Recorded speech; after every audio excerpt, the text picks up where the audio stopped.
Hi. Just the two of us. There's no one in the room, in the waiting room yet. Oh no.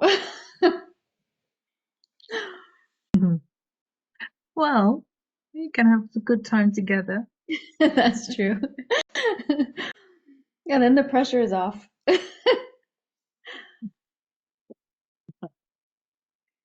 Time for the witch to come out.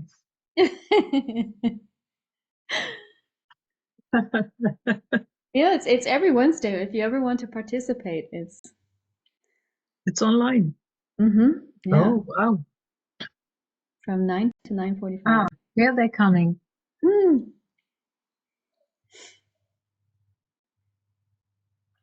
Hi.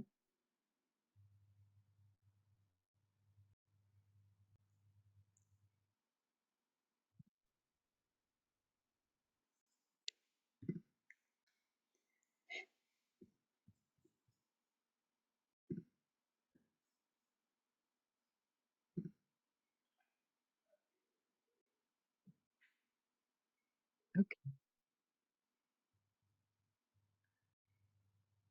Hello to all of you. Welcome. Let's see how many of us are here. 1, 2, 3, 4, 5, 6, 7. That's 6. Okay. It's 4 o'clock, so let's start. Could you all use the video? Because we're not with that many people. So I propose to just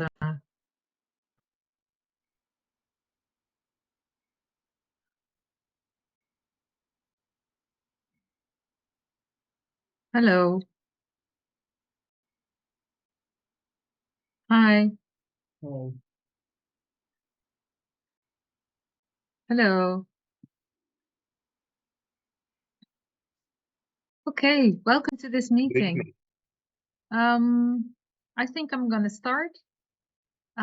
We have had this conversation in one of the groups of the Veto Network of the festival, and it came to this the organization of this special meeting, which wasn't planned before.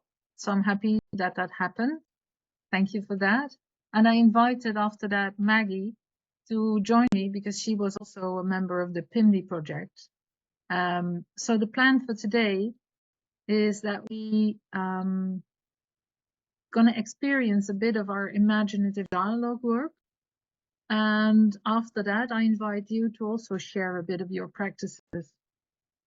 But the first 3/4 of an hour to an hour is about the work that we prepared. And I was wondering whether you're up to that or that you expected us to have just a talk about the subjects that came up in the chat, like the somatic storytelling and the warm data and the Afrofuturism, because that was what it also was about. So we prepared this imaginative dialogue, and my question to you is, are you willing to join us in practicing this and afterwards have a talk?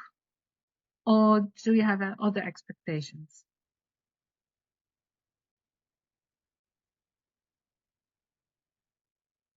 So we're not with that many people, so it would be nice if you all used your video that we can see you. Yeah, we would really like this to be an exchange and an active, creative dialogue, which kind of demands that everyone is visible and participating. Hi. Should we just, I think it's a great Yeah. place for us to start because I think the conversation started that way. And then if we want to adapt and shift in later conversations, we can do that as well. Okay, great. If anyone objects, that now is the time. Otherwise, we'll go and have a and just start what we prepared. So I think I'm going to. Where's my chat? I can't find my chat. So you need to excuse me because Adrian of the Fito Network was going to be here and he would also help out with the hosting. I'm not used to using Zoom, so I sometimes need to also have a bit of attention for the technical part of the whole thing. So I'm sorry to if I'm a bit distracted by that sometimes.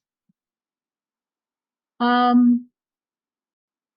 wasn't going to invite you to do a little grounding before we start, because many people come in from somewhere else, are in a hurry, and or have been thinking very hard.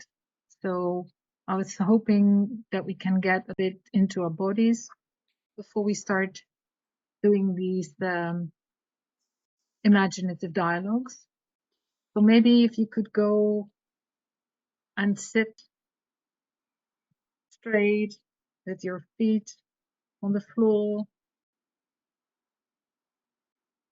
deep breathing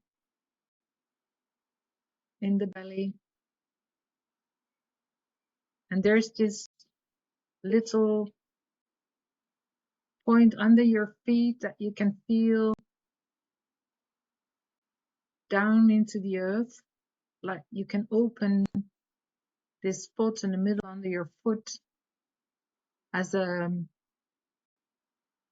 flower bud, and contact the earth.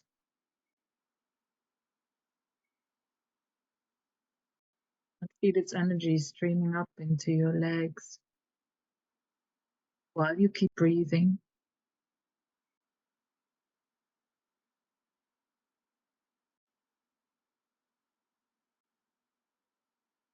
And let that energy flow up your legs, past your knees, into your upper legs.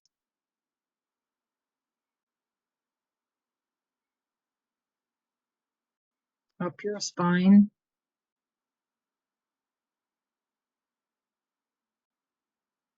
Through your neck, through your head, in the air and back through the front of your head, down to your heart, stomach.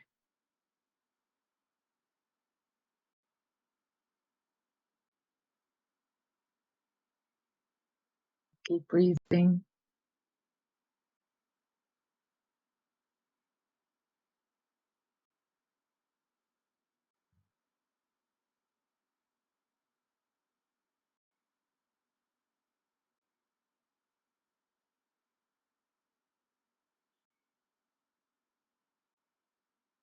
And I hope that helps you to get your energy flowing everywhere.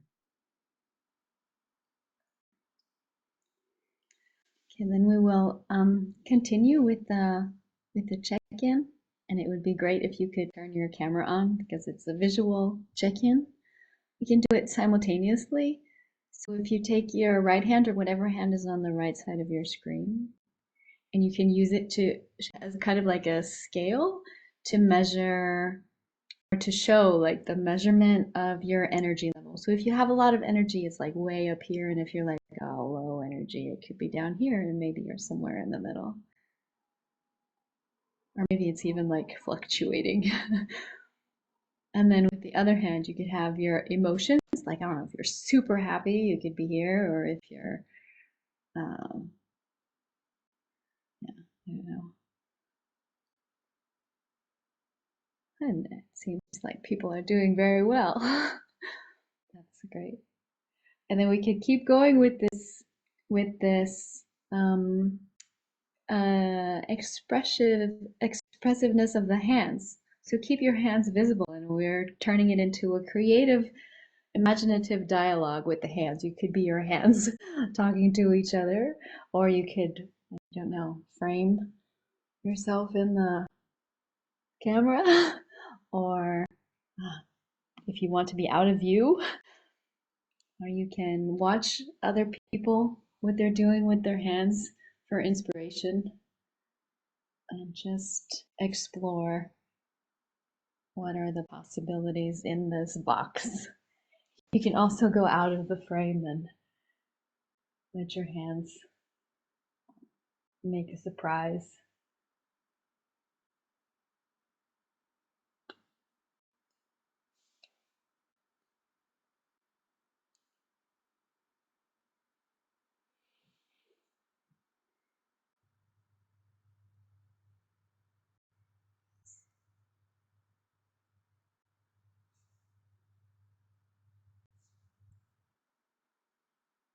I notice it's hard to see all these other hands while you're doing this yourself at the same time.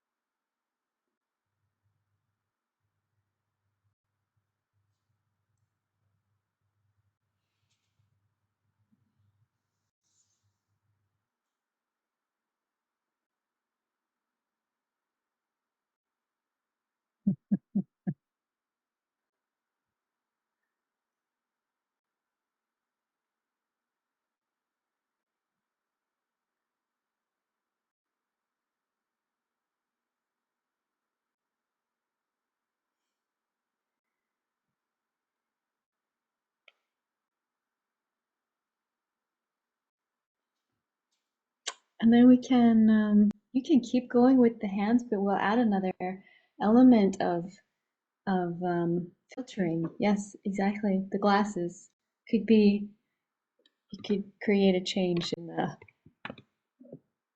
the atmosphere. Or if you can find something, grab something nearby, could be your glasses or, yeah, a glass or a vase or a curtain or and experimenting with that. It could be something that moves instead of your body.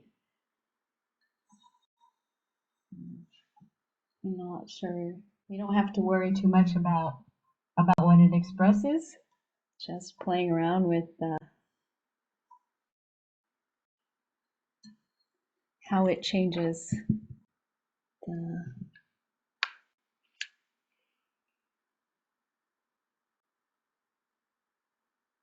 what is seen.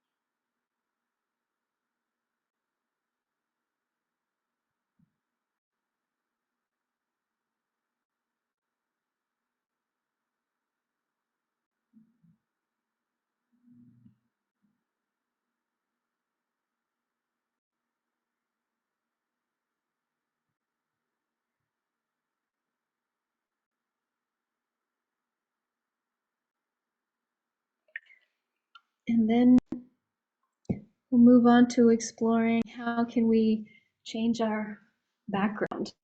So I've got these curtains and so I can block out the background or maybe change where you are in space. So I will bring you under my table.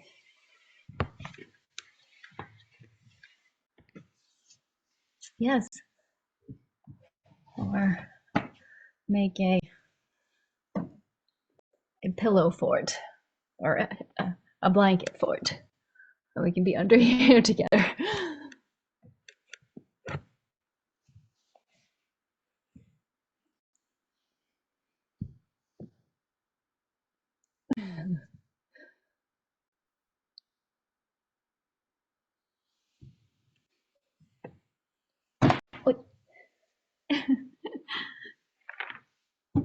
Maybe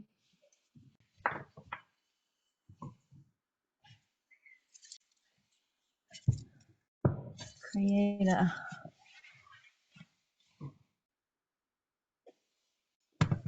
spontaneous garden.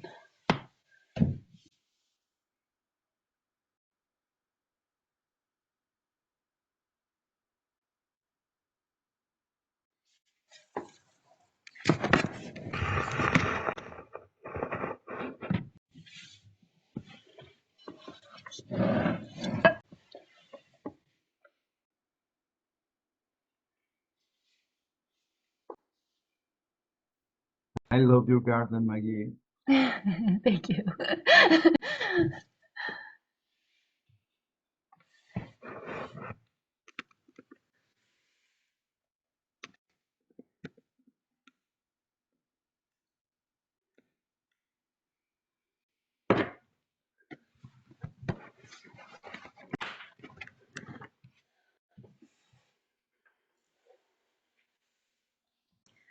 Be careful, Michael.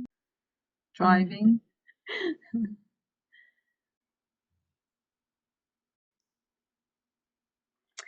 So these were some explorations to just get the creative, imaginative juices flowing, even though we don't have a specific theme or thing that we are trying to communicate or have a dialogue about. And when we were doing these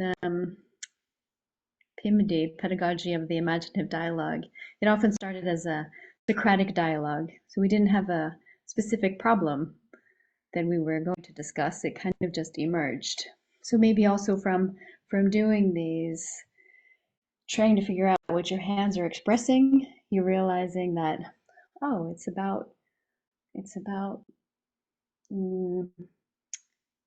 energies, it's about spaces, and then you create something based on that, where you realize how you can talk about energies in a different way than just using words. So now the invitation is that we will create a kind of a story together with 3 scenes, maybe inspired by these explorations, kind of making a story that lasts like 30 seconds. And then by going into breakout rooms and exploring what could be possible with 10 minutes to make 30 seconds, and then present it to each other afterwards, is the suggestion.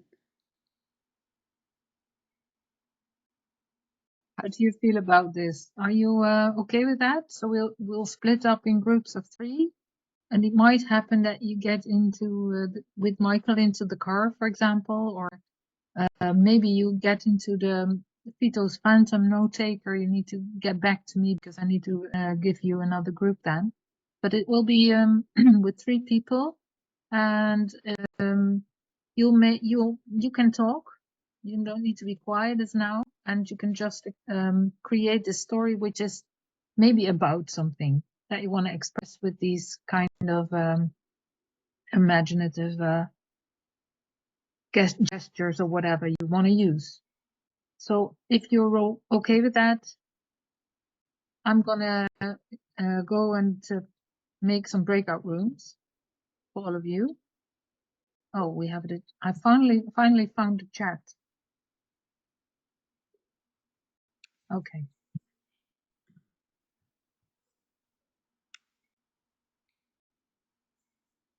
So I'm gonna make how many are we?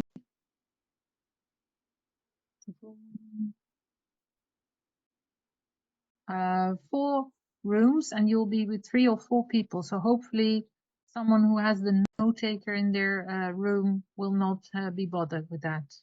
I'm gonna now make the rooms.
Okay.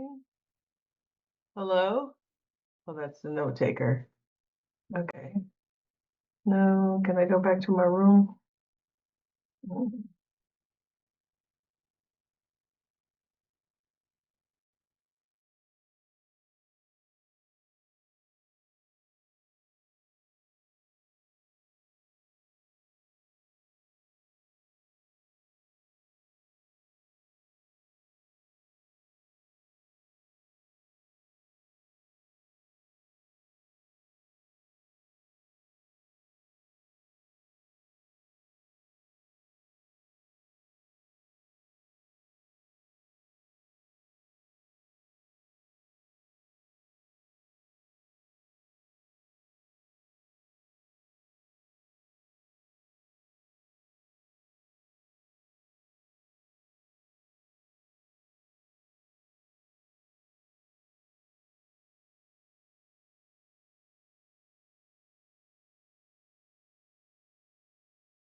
Hello. Welcome back. Hello.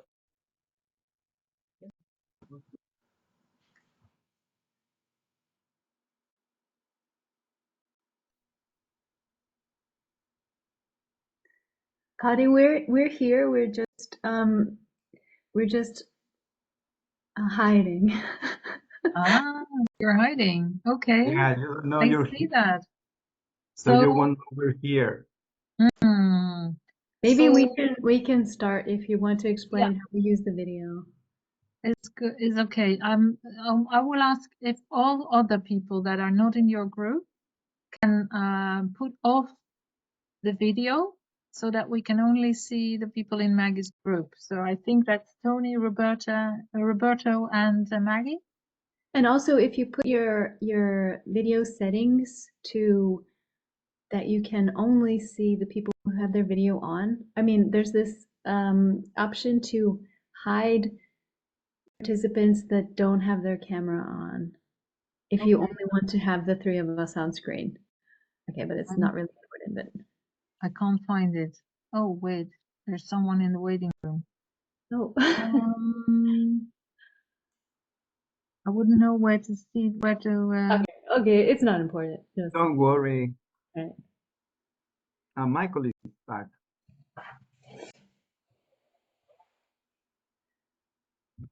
Yeah, this has been a collaboration masterclass already.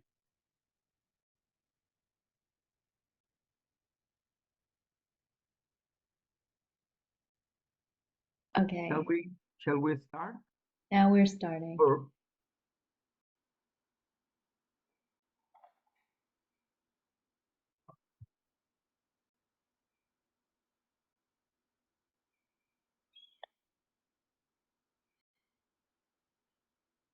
Ah,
And that's us. thank you so much. That was lovely. Does anyone want to say something in the chat about this or out loud? I invite you to. You can also use your video again until the next group.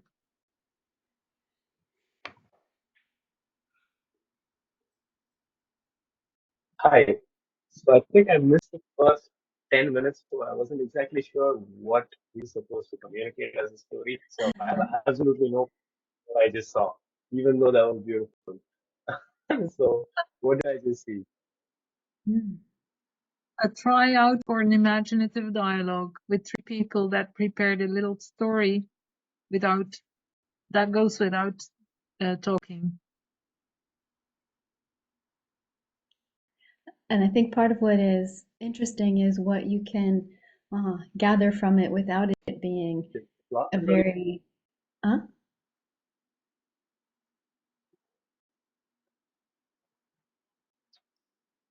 No, like was there a plot to the story, or was it just Well, I don't know. okay? Well, because did you make a plot for it before that you started?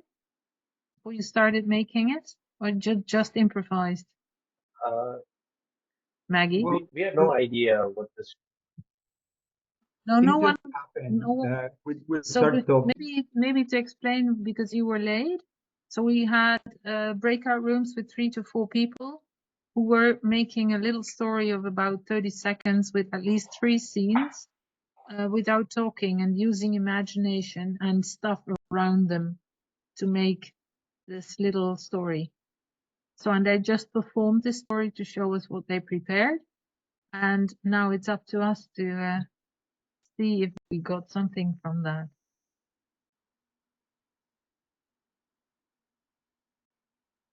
Well, you need to give, you're not, it's not needed to give it any explanation, but if you like to give a feedback or to ask questions, you're welcome, of course.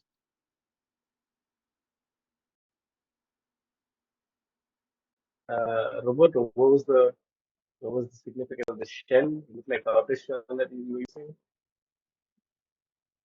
Was it?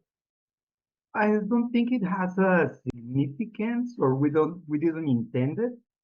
How things happen is that we start talking, and it was beautiful. It's a collaboration and improvisation. So we knew we have little time, and we were completely entregados. It's a word in Spanish. It means that you were giving everything. And so we were very easily saying, okay, like, oh, your garden, Maggie, was beautiful. Oh, so let's do something about the garden. And then Tony said something like, let's conceal. Okay, so that's why we hide in the beginning. And things happen just like that. We didn't have a narrative, linear thought. So we just decided, and it ended up, in the end, it looked like life was coming. So that was it. Yes. And I started looking for things that represent that's life, right. like this tortuga, this turtle, Yep. and the flowers, and I didn't have time, but I have a heart. Yeah, life and love. Life and love. Yeah, and the coming life and love, yeah, definitely, and the coming of the coming of life from life. So the coyote has life inside, so it's coming out. So it was very simple, very direct. No.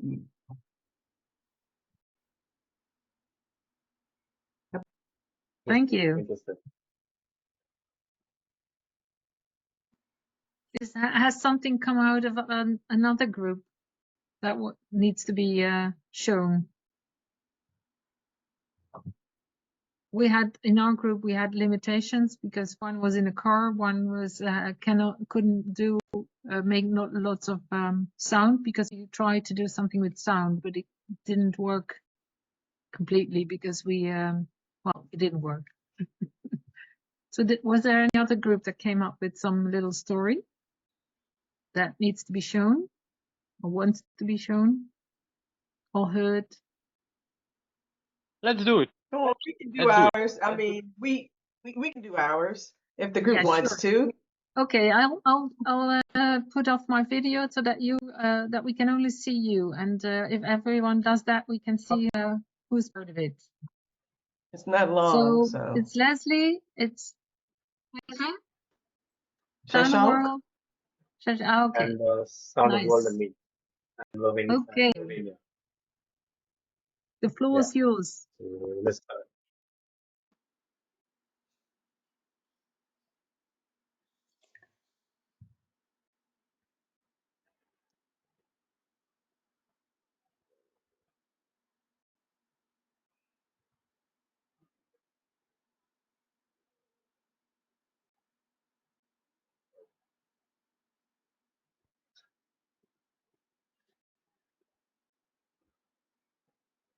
Nice. Like we said, we had no idea what we were doing, so that was our story. That was you. It looked as if you had fun, at least. Yeah, In making definitely. it. In making it. What do you get from the story? I did. Yeah? Yeah, we all did. Yeah.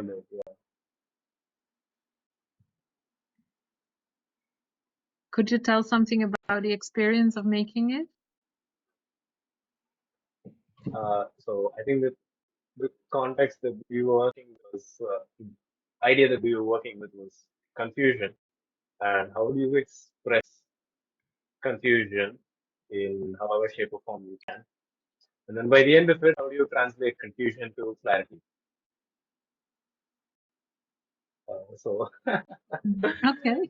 it was not as I agree, it was not as well fabricated as Roberto and Maggie's story, but then this is what we work with. So Shasha, it was perfect. I think it was perfect. It was great. Yeah. it was, It was Good. great. it was the definition. It was the definition of Comparison is the thief improvisation. of joy. We don't have to Any day, compare. any day. Yeah, I That thought it is was true. great. That's true. That's true. It really shows how Improvisation much. was the Oh, sorry. Well, do you want to say something, Maggie? Oh, it just really shows how much information is given through hands and where your eyes go, and Yeah. right. so it's so Right. communicative. Right. Thank you. So the thing is, we had clarity that there was confusion, and that's where we came up with this. Okay, no problem, because no problem is both pacifying at the same time acknowledging there is a problem. So no problem is just that. Well, I appreciated that you were each, sometimes you were at the same place, sometimes you were in different places. So sometimes some people were confused, some people were okay. So I thought that was interesting. And still you can have some communication. True. The point was, how do we communicate through the confusion? That was the theme. Yeah. It was a bit of a meta communication. Yeah. That's awesome. Yeah, that's part of I the, wanna that's like the I essence. wanna lay something here, and it's a non-finished thought. So please be gentle with this, because sometimes when we're working in the project that I work, we talk about the things that are universal, if they are things are universal. But since you guys, at least we have come to an agreed that this means that it's all right. And there were certain phases from you that I can interpret it like you're wondering, there's some confusion, something dense in front of you. So I think it's universal. Those are universals. I felt like that, and thank you, because I'm always dancing with that, and I really hope that we have really universal things, because we need them in the background to create a new system, or at least that's my understanding. So thank you so much. Yeah, I think the first part of our discussion was entirely which gestures, which symbols, which bodily expressions were universal and what they meant in different contexts. And what we did find out was, like, most of the gestures that we did had a universal meaning. Whereas this was confusion. Looking around at different places with wandering eyes, that was confusion. A thumbs up or this was okay. Now we have clarity. Now no problem. Now we're in agreement. So that was how we started out with this. Which symbols are universal, which can we all relate to without any words being spoken at all. And so, yeah, I think that's a pretty powerful concept, like you said, Roberto, because when oftentimes when in systems change, I feel like we need to go beyond language to connect really as humans do, right? Uh, and so gestures and symbols are, even though they have no words, I think they carry tremendous power in that sense. Thank you. So maybe Just I can tell a bit. just one last thing. So concept gives rise to experience, and experience gives rise to concept, and that interplay between the two. So while we tried to point at different directions, I did not quantify it, because in this mirroring of the screen and everything, it just doesn't work where you're pointing, and it gets confusing to audience that where you're pointing really in the shifting screen. So, but pointing somewhere and looking down, what Maggie observed is a pattern that can be universalized, because it's using you as the landmark rather than the screen. So that's something I learned right now. That's the way to go. making yourself the anchor rather than the shifting screens, or because the screens are shifting. Okay, yeah.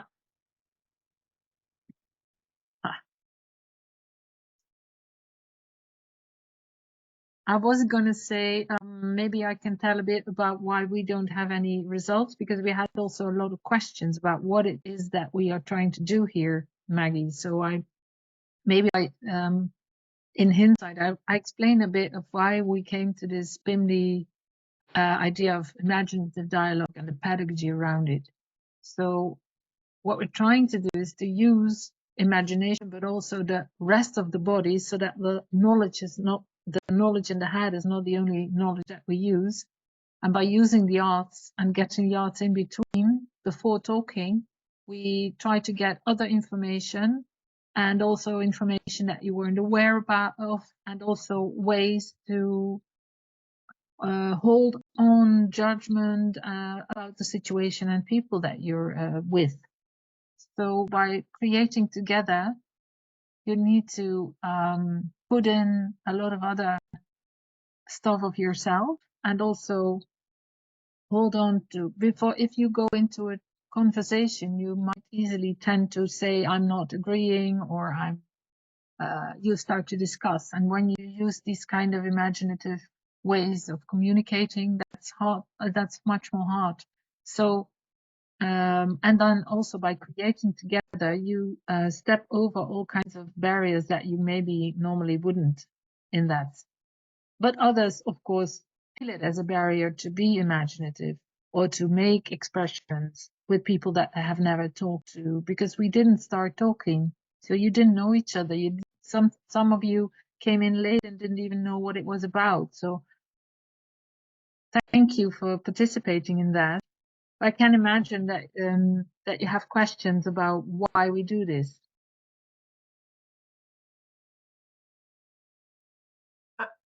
I'm curious, what context do you, oh, should I have raised my hand? Because I see Tony has her hand.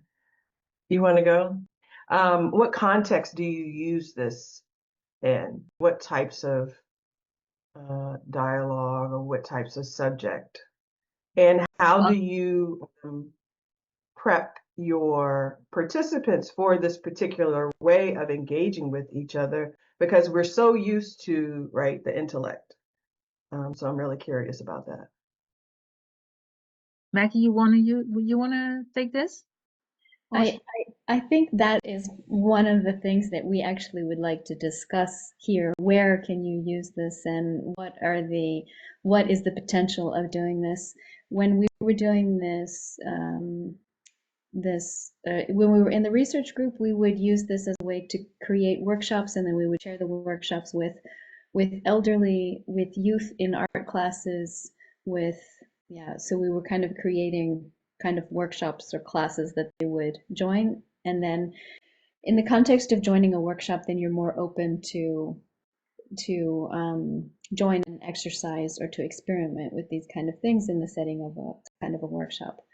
I also think that it could be a useful thing in any kind of brainstorming or discussion where you want to access different information. Of course, you have to frame it in a way that's like, okay, now we're going to go to a different way of gathering information. We're going to just explore these things to see what kind of insights come up, so that we can talk about them in a normal way later. Yeah. That's helpful, thank you. Because I in some of the contexts in which I work in, I could see even though I use play in some situations, there's somewhere I think there would be resistance to participating. Yeah. With Imagine. You can imagine. We have also, one of the conclusions of our research was also that you cannot just do this, but you need to have at first at least a sort of a space that you prepare, and that you even can design and design something you can create a creative space that also is inviting people and also prepping people. If you get in there, you get into this special place or space or room or whatever it is, that, and there will other things will happen there, and then also you can explicitly step out of this room or this space, and that helped a lot. So that was one of our conclusions, and the other was, what was I going to say? Also that you need to have some kind of campfire or something, an issue, a burning issue that you have to talk about, and which is also causing a lot of well, tension maybe even. And then this is very helpful, and play helps them a lot to slow down the process of judgment, and slow down the being together in a tension. Because even we were all with people from the Nordic European countries, and we thought we could do this together, but when we were creating these when we were researching, trying out all kinds of ways to have these imaginative dialogues, lots of things happened because of differences in values and culture, which were giving us much tension. So we learned also, or maybe the most, of the parallel process that was happening during our research. And also not only cultural differences, but also, for example, differences between Maggie's discipline, like dancing, and other disciplines, like people who were writing or drawing or painting, or they have all different ways of working together, or maybe some, especially painters, are not even used to work together because they are all in their paintings. But it is, yeah. There's also something about connecting this way that I feel like it's a different way of relating and a different way of strengthening connections. So so I was in a group with Tony and Roberto, and I already feel connected and safe, and I don't know, more than I would if we would just talk for 10 minutes, which I found really powerful, and it gives me some kind of hope. So I say this thing about being a hopeless romantic, that it defines you everywhere you go. And this interaction is somehow that it defines you, and you're conscious of it, and it brings in the aesthetic concept into play, which we generally miss, and we do analyze the aesthetic, but we are not paying attention to it. So it's a very good thing. Accidentally, you might figure it out, sometimes, and you might have go to, this is how you look better or bad, but that's a little bit of vanity. Then, yeah, but I'll just end with a short story. Context also comes into play, right? So I have this place on my kitchen table where if I turn on the light back behind me, I am like a dark man inside a backlit space. But if I turn one more light, which is very close to my height, I am like a smiling man. So I'm absent, but if I want to show my face or someone asks for it, then I can be there. But if my screen is on, then I'm on the screen. I'm not here, look like scattered, because there's some accountability. So that all weaves together somehow in that. And I found it accidentally. That's beautiful. That's very poetic. That's like the essence of the imaginative dialogue. Finding something accidentally and it becomes an expression. Oh yes, that's true. Tony had a question. Sorry. Actually, it's more of a comment. I also use movement with groups, but I do think that one thing that has helped me is really, I think you talked about this, Carrie. I think it's creating that space to have a little bit of trust so that you can, because and also I think I like this imaginative dialogues as a name for something, because what I do is theater games sometimes with folks, but people who don't like theater games, they're immediately sort of put off by it. So I don't ever say that it's a theater game. I always say, "Oh, we're gonna do movement together," or "We're doing embodied like group work," or something like that, because that's a little bit less intimidating for folks who feel like they're not artists or they're not movers. But I am curious how a little bit more about how you used non like visual arts, or like because what we're doing is still like with the body. I'm curious how you used other kind of art forms in this type of imaginative dialogue. Shall I give an example, Maggie? What we, for example, did is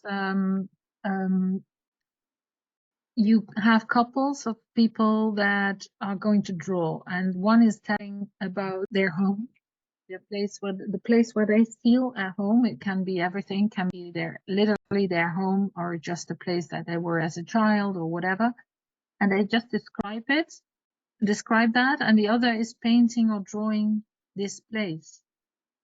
And because you do that, you tend to listen differently, because you just do not perceive only words, but you give them, well, you perceive them deeper, and you also need to paint or to draw them so they get a different meaning. And of course, it will never be exactly as the one who's telling the story meant it, but you get different information, both also from the picture that is growing in between you. But it bonds you, and it gives you a deeper experience, and also a deeper understanding of what it is that the other is talking about, like what it is to be home. So that was an example of, and then you switch roles. We also had, for example, in a situation that we used writing. So we were writing about being home. We made a few sentences, then we tore those sentences up. So we had all kinds of little papers with the parts of sentences, and then we made a new story of all these papers from different people, which led to whole new meanings. So these are all kinds of experiments to try to come up with, like postponing that you already know what it is about the discussion or the dialogue, and that you need to, you put something between that oh, my language, that slows everything down. And first connection, first imagination, and then we talk about, now we get serious. So it's all about slowing down and getting other kinds of information on other levels than just thinking, and opening up future possibilities or other possibilities, or unexpected possibilities, like Sound of World just told us, or like Roberto also referred to. So that is, and in this information that I shared with you are lots of examples. I don't know if they're useful for you, but I am in the chat. I also have made a little overview of other sources that work this way, that are very good to use. But I can imagine, Tony, that you have difficulties with the name, how to name it. And I also have experience with, you also can feel that you had to lure people into the situation, because what I do in my personal practice is much more about systemic work and 4D mapping, like in the social presencing theater of Aravana Ayashi, if you happen to know it, which is also, it's not per se about the arts, but it is about bringing the body in, and that's a very vulnerable thing to do, I think, for people. But Maggie, what's your experience from a dancing position? And with regards to how do you bring people to dance if they're not dancers? Yeah, that's a good question.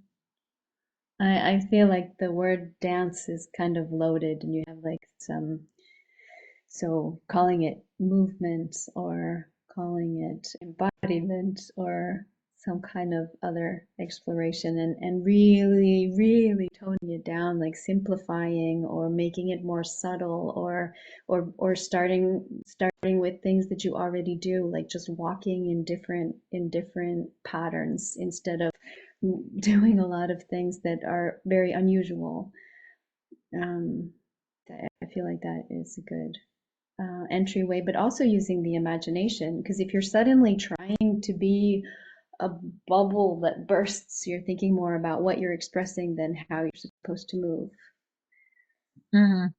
or with some kind of games and things. So Leslie has a question in the chat: what kind of insights have different groups gained as a result of your imaginative dialogues?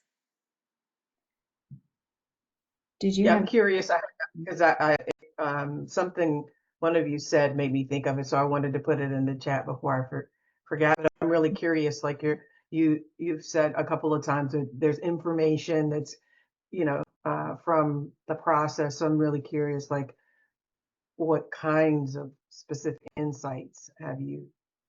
Maybe one group or something that you could share. Can I add a question on top of it?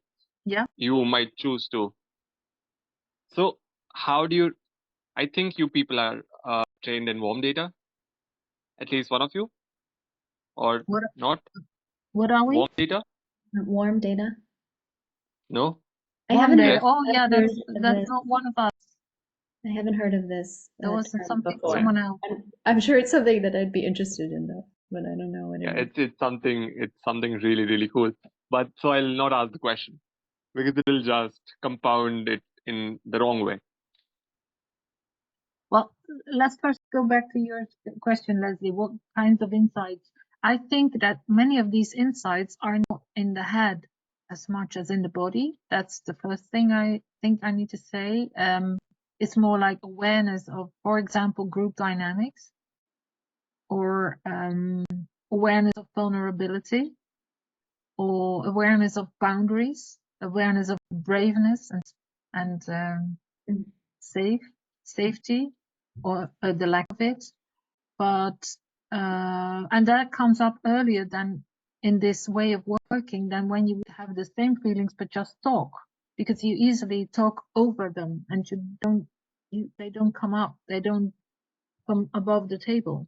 So I think that kind of insight, it's more like, it's not knowledge in that sense that it's knowledge about facts, but it's more like what is happening between people and why are they behaving and feeling as they do in this group that we are trying to work with.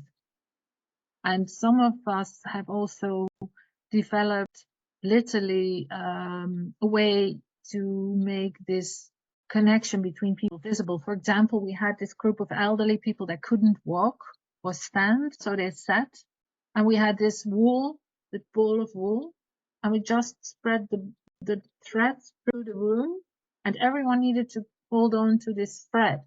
So we had a sort of a spider web at the end, but if one person would move back or move up the hands, there would be tension in the whole web. So it made it very tangible. What happens if someone tries to get out or to get in or to step up? So I think it's more that kind of insight that we deliver with this kind of way of working. But Maggie, maybe you have other things to say.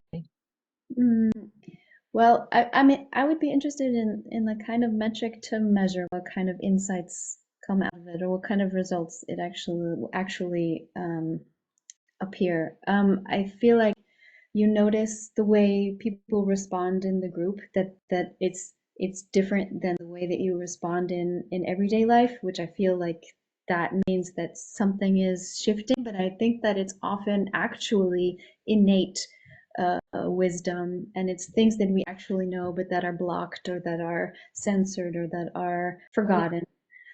And I don't remember, Kari, that we had any kind of gathering of feedback from the groups that we were with. I don't remember their words of how they experienced it, but I feel like I have gained insights from doing these, presenting these experiences, which makes me think if it starts a process with me, then hopefully it also starts a process with the participants. Yeah, that was maybe that's what we need to explain, Maggie, because we were trying to develop these formats, so to say, to work with people, but we needed to in this research, we needed to work with people that were assigned to us up front. And I think there's a very big difference between getting into a situation with people who are signed up to do a workshop with a workshop leader, or having a dialogue about an issue which is a societal issue which has to do with all people that are there, including the people that are offering this way of having a dialogue, which makes it more there's no workshop leader and people that participate, but it's all, you are all in the same position. And I think that's a big difference. So for me, this imaginative dialogue would be much more about how to use it in situations that you need to deal with a difficult situation in which you have no other way to start than to just slow down, see what happens when you need to do stuff together, use your whole body as a starting point instead of just your head and starting to think a lot. I think these kind of situations are very different. And in this pedagogical research, we needed to be like teachers. And I think that's not what it is about. And Kari, you also suggested that we have an exchange about somatics and warm data, and yeah, so we could also maybe open it up so that others can. But Shashak has a question. Yeah, it's more comment than a question. So one of the things that you said really resonated with me was that we have a toolkit emerging. You guys have a toolkit emerging to incorporate gestures, bodily gestures, as well as art forms in conveying stories. I'm sorry, you're not able to hear me, Carrie? Well, I am a bit deaf and I can't see you. That makes it the listening harder. Okay, I'll speak louder. We have a toolkit. I mean, we're developing a toolkit to use in imaginative dialogue, right? Which is using art forms, gestures, and basically methods of communication that go outside just intellect to sort of. Yeah. How I look at it is more nuance can be added, more flavor can be added when we go outside of just intellectual speech and start using these art. But then one of the things that you said, which is the really important barrier, is that people really need to slow down and their attention span needs to broaden for them to sit and understand the nuance, the art forms, the gestures, or even take a minute, even if they know it, to take a minute to sit down and process that. Because I feel like a symptom of the world as it is today is that our attention span is dwindling to the point that people only have time for the logical and for the intellectual. But greater justice to social change and social problems through communication can be done if we incorporate a lot of the techniques that we have talked about today. But for that to happen, there needs to be a paradigm shift in how people sit and listen. And so when you said that, people who join a workshop are ready to listen that way versus the rest of the world is like this. There needs to be something to bring everyone to the same level playing field. Because in my own personal life, I'm a kind of person who uses gestures freely. Because the way in my head, what I want to communicate is not in words. It's in the form of pictures, or it's in the form of flash through scenes where I imagine certain problems as images, I imagine certain problems as visuals, certain systems as maps. So I have to use a lot of creative gesture art forms to sort of get my communication out. But then to around 75-80% of the people I speak to, it's just gone because they have not trained their attention span to sit with so much flavor and nuance. So I'm wondering, how do we get to the point where we we have a communication framework already, but where do we get started on the attention framework? I think that's a really good point, and I often feel like it's a kind of literacy, like learning how to read, and you start with simple stories before you start with a PhD, and it's the same with, I think, with some kind of bodily communication. So we don't practice it as much as we do words. I sense in most settings. The practice also comes from the fact that we feel comfortable and safer saying or communicating in this form when we know that reception is going to be positive, right? Rather than us taking all the effort to say something so gracefully and so artistically for it just to not fall on people's ears. That kind of creates an inner sense of conflict. Like, why am I saying this now? Like, what value do I even add? Right? Unless we're in a sort of space like this where all of us are not, most of us are not formally trained in this, but there is a sense of, hey, let's slow down and understand the situation in its entirety for all the nuance that there is, right? So yeah. And I would hope that you keep gesturing because it's part of the practice. And It is. It is. It is. I'm actually slowly trying to incorporate a little bit more of art forms as well. I think, in fact, the thing about this imaginative dialogue is that we try to do something that has been that's just recently out of our ways of doing, because I think many people used other kinds of knowledge centuries, and some people still do. It's just especially in the West, that I think we lost that completely, and that is a shame. And I hope that people that still use that kind of language and that kind of communication, that they help us to regain that kind of knowledge. Because I think we have, right, yeah.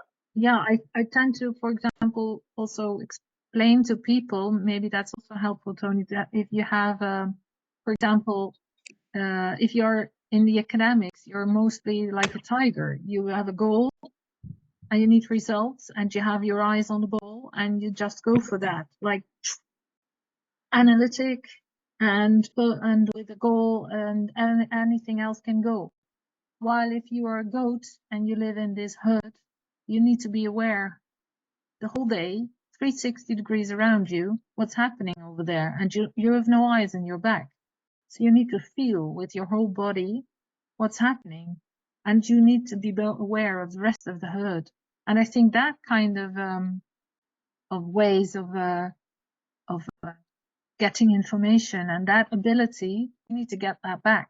And I think moving and dancing and theater and all kinds of ways are modern ways of reactivating this bodily awareness, and this, like, you can feel that there is a wall, and that you don't only know that you're inside, or you don't only know that there's a person next to you, you can also feel there is a little something going in between, like if it's energy or temperature differences, or I don't know how to call it, but at least you're having awareness of that. And I think that gives you a lot of information that we lost, and that we don't any longer take into account when we do our work.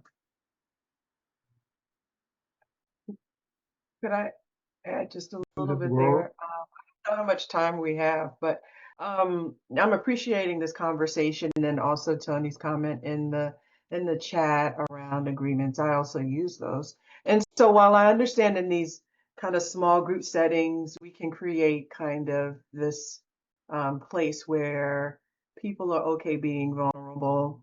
I also think we're living in systems that don't facilitate this, right? We're living within a capitalistic, also very verbal, like you said, Western system that does not facilitate this type of.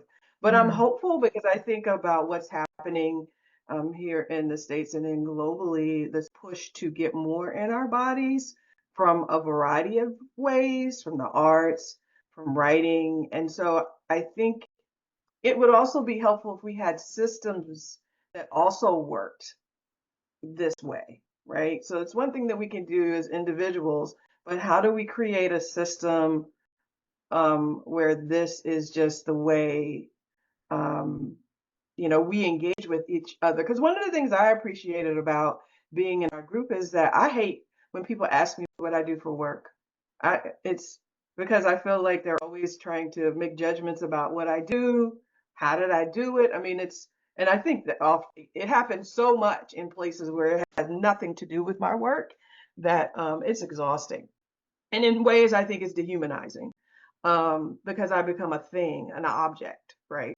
So I'm thinking about ways that we create, systems where this is embedded in the system, a way of valuing different ways that knowledge is produced, not just with the verbal or the written.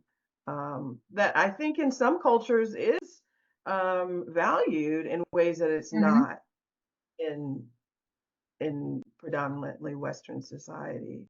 So that's just all I wanted to say about, how do we create systems where this is kind of the norm? And you also touch upon the whole, come back to you, Soundworld. You touch upon this whole discussion about fact and fiction and the academics. Is it the truth they produce, and why is it true if we don't look at all the other kinds of information except from the ways of thinking and verbally or writing down? So I think that is troubling the discussion. To me, at least that is what I come across, that if I say that there's more than just scientific facts, then we get into a dangerous corner.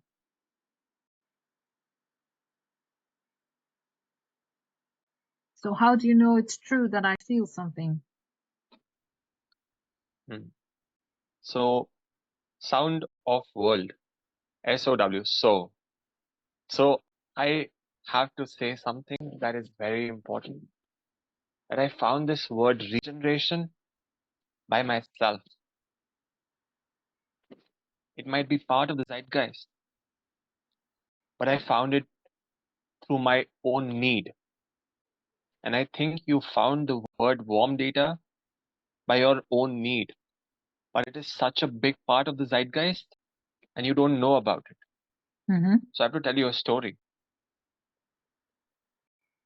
So there's this research experiment and they come up with a question.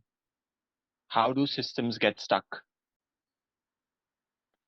And after going about the question, they figured out that for a system to get stuck, a lot has to change around it. So with the knowledge of knowing that the question is not a good question, they go forward with a question. And they find the best possible example of stuckness in paralysis. But they don't go and access just about anything that is addressing paralysis. So there's a 100-year-old lineage coming into play, which coined the word genetics to start with. Started opposing the mainstream 100 years back. Has evolved a lot since then. And it's all about communication. It's about the layers of communication that you're talking about. The way I came into regeneration and I found a whole world of experimentation already happening. But rather than someone else's abstraction, it was mine to own to. It's something similar for you because warm data is all about communication in this big data age. On the other levels that you're talking about. But there is not just the aesthetic, there is a level of logical abstraction in it, which I'm going to just show you right now.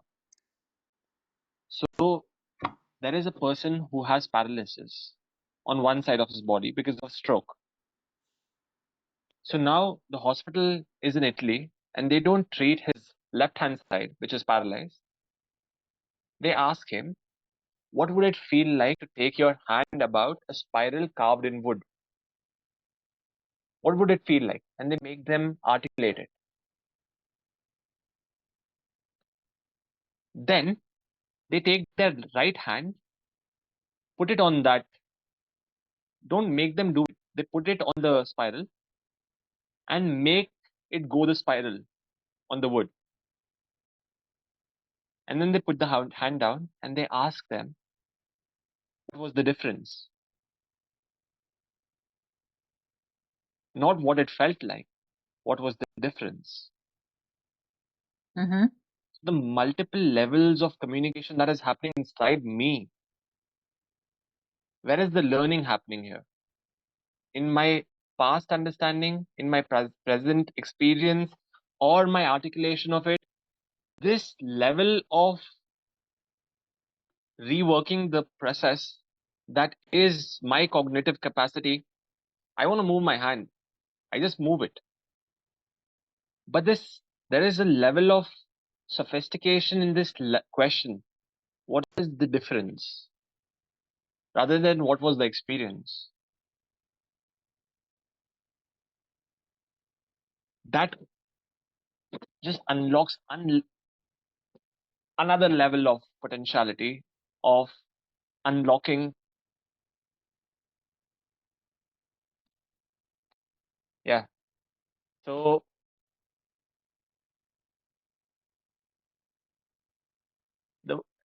there is a part of it. There's one more piece in this story that one of my teachers gave me. Like I fell head over heels the first time I saw her. But the story goes like this. That she now has to know these people are approaching everything differently. So what is their understanding of pathology? Because it could not be the same as other people's definition of pathology. And they just say this out loud, that it is the organism not being able to make sense of their environment. That is pathology. As simple as that.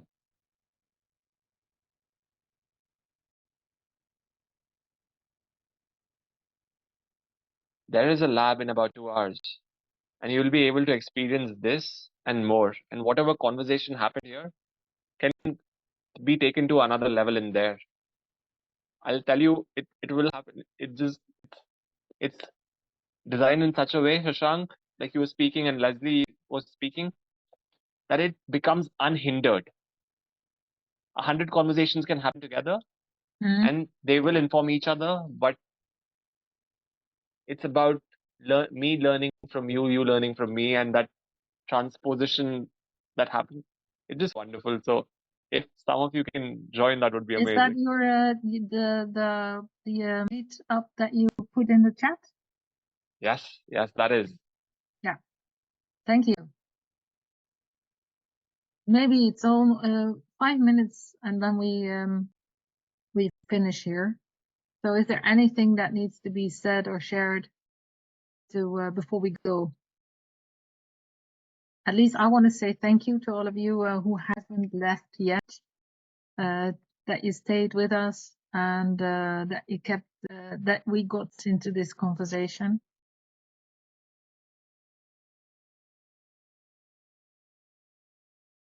Roberta, do you want to share something before you leave?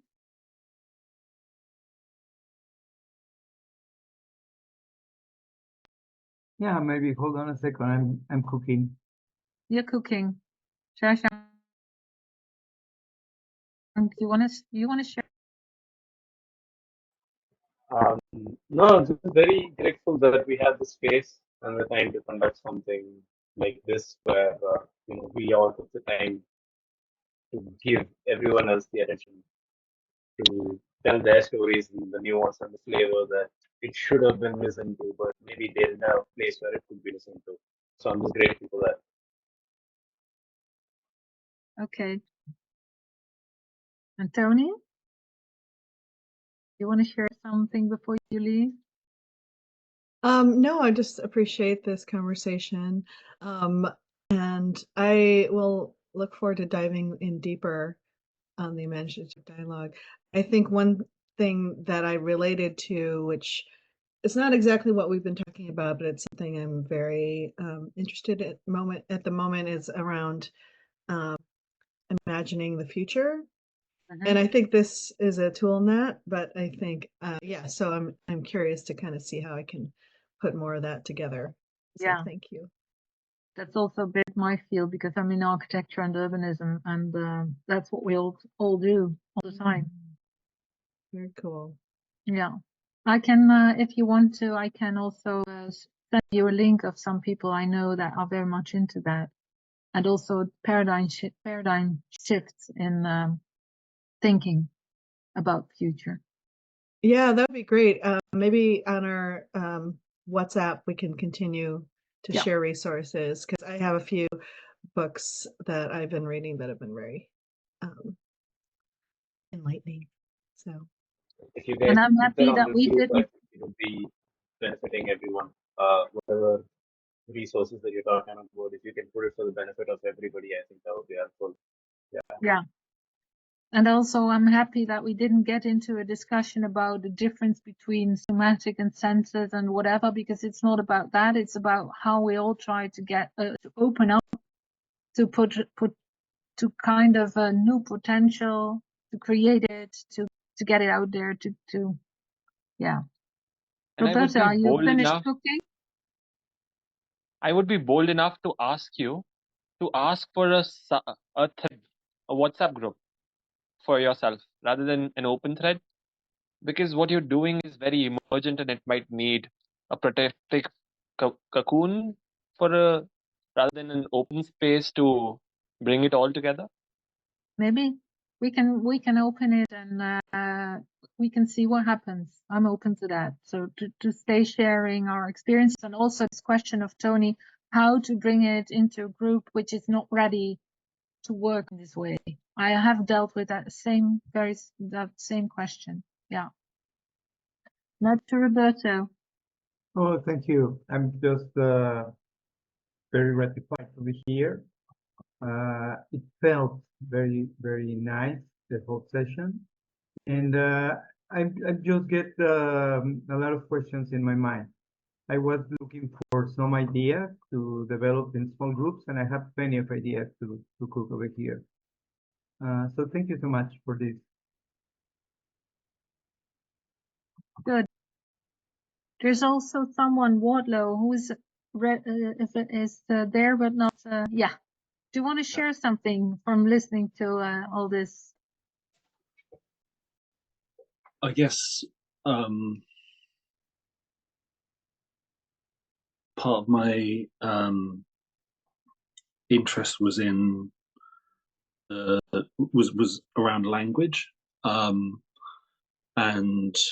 because I didn't necessarily hear that spoken about directly, although when I spent a bit of time considering futures and considering patterns for people to come together to practice being together in space and having shared direction or communal patterns of expressing futures within a sort of living environment. Thank you, Roberta. I got quite interested in the non-verbal and in silence. So I don't know whether any of you have seen the OA. It's a science fiction program, but they engage in a sort of repeated sort of somatic movement with a rather esoteric end in mind. But I think something that Tony mentioned, I'm curious how we practice transcending culture and transculturally, contextually at scale. And it feels like the pace at which we'll need to do that if we re-regionalize it, in futures will require a shift beyond language and beyond some sort of regular patterning. and whilst practices like systemic constellations or warm data or other aspects allow for sensing into collaboration in groups, I don't think they actually offer sustained practice to the mundane level that allows things to kind of continue going. And I haven't seen that form of ritualization explored at scale and built into the same conversation as how we establish new infrastructure in futures. So like if we talk about infrastructure at scale, how do we practice skills, livelihoods, communal being within that new context, knowing that we will have to transcend context, culture, language. So I think it has a very, very practical application. It's just, yeah, I haven't seen that effectively kind of operationalized, I guess. But you're also expressing through your what you're saying a lot of worry, I think. Yeah. The time lag, even if we were to have a set of practices that had proved effective at scale, and in some respects there are some in certain cultures. Why, Shashank? Right. But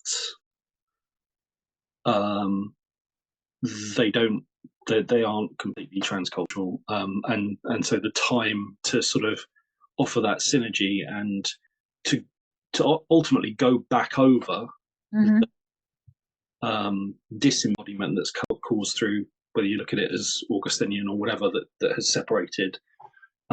There's one more thing that needs to be added over here, which is if you articulate things too early, it's like someone gives this analogy in warm data. If you ask a child who's riding a bike, how he's riding a bike, the articulation process is going to make him fall down. That's a different way of learning in articulating and doing and expressing what you're doing is very hard. But I think what you say is out loud and clear, and I think we need in a practice. That's why we are so interested in education and pedagogy, because we need to start with children and to get this whole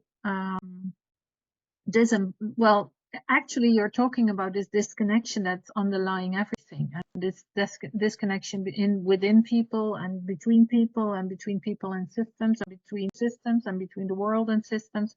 So in fact that's underlying every crisis that we deal with now, and I think if we start listening with the whole body, that's the only way to overcome that disconnection. So I agree that is something that we need to scale this how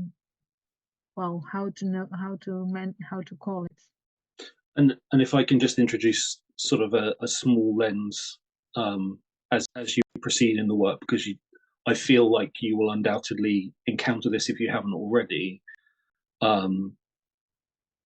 One of the major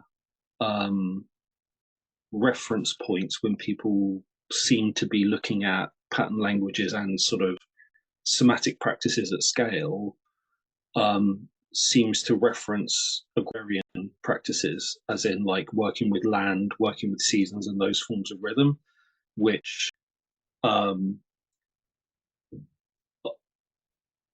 ultimately is already a layer too far up.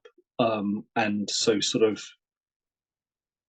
if as you're saying, looking at trying to figure out how to bring younger people practices that are yoked already to a particular form of culture and set of cultural practices and economic norms, then you have to sort of start before that.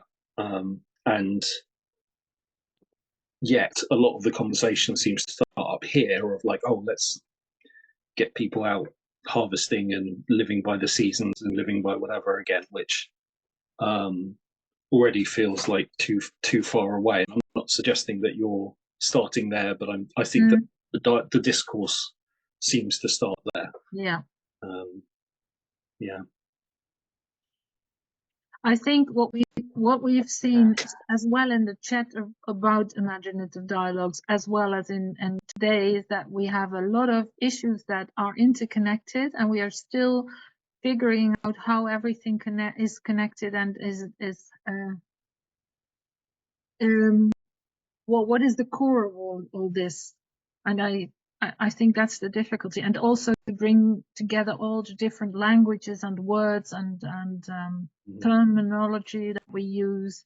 In fact, I think this is wonderful and so rich, and I learn so much every day.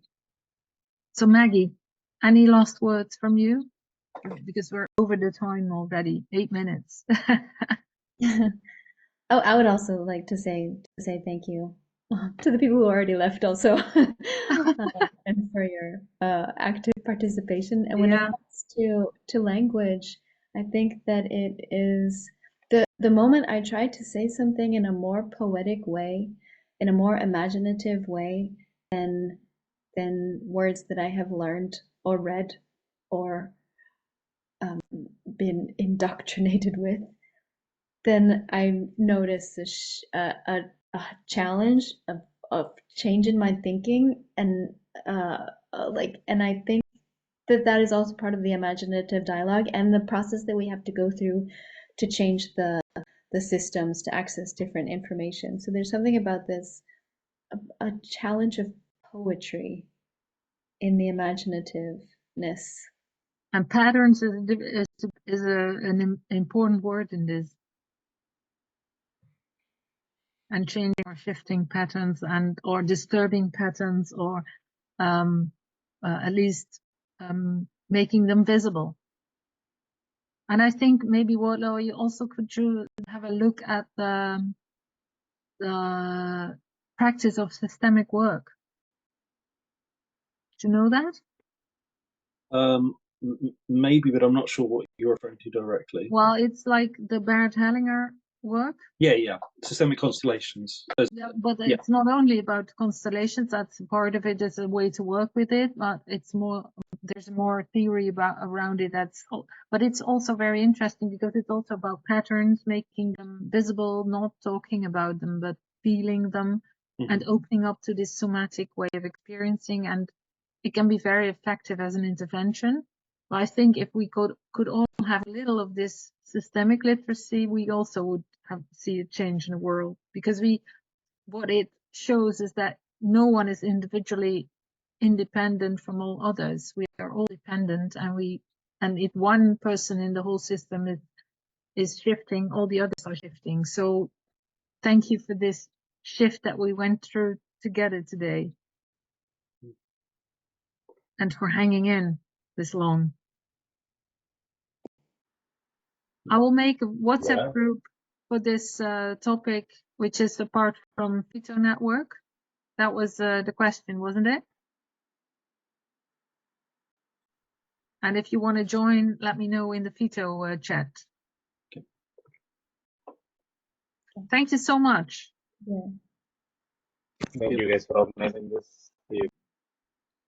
Good luck with the warm data. Yes.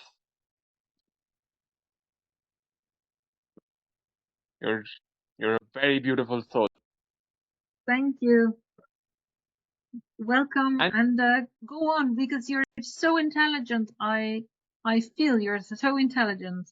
You have to do a lot of work in this world. I know. I just have one question. Question.